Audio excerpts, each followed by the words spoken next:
Hello বন্ধুরা, simple cooking with Momita রান্নাঘর সবাইকে স্বাগত। আজকে আমি একটা ওয়েট লস রেসিপি নিয়ে চলে এসেছি। এটা শর্টসে আমি দিয়েছি, সবাই অনেক পছন্দ করেছো, তো আজকে ভাবলাম লং ভিডিওটা তাহলে দিয়েই দিই।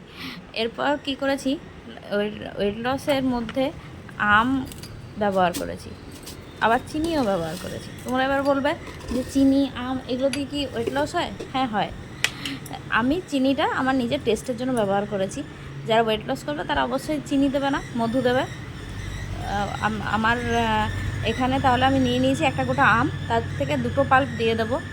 আর ইয়েটা দেবো না, এই বীজটা দেবো না মাঝের।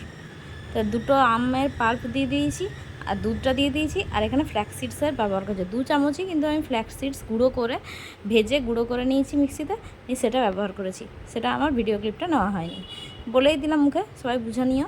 এরপর যদি এতেও সমস্যা হয় একদিন আমি আরেকবার বানিয়ে দেখিয়ে দেবো। আর এরপর আমি এর মধ্যে দুধটাও দিয়ে দিয়েছি, নিয়ে দেখো পেস্ট একটা বানিয়ে নিলাম। দুধ আম দিয়ে আর ফ্ল্যাক্সিড দিয়ে একটা পেস্ট বানিয়ে নিলাম। প্রথমবার আমার ভালো করে আমটা গ্রেট হয়নি, তাই দ্বিতীয়বার আবার একবার চালিয়ে নিয়েছিলাম।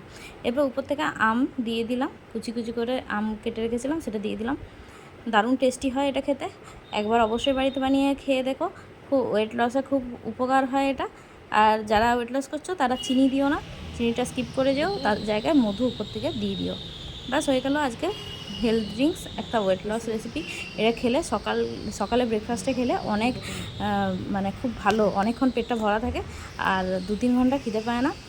তো একবার বানিয়ে অবশ্যই সবাই খেতে পারো, দেখতে পারো।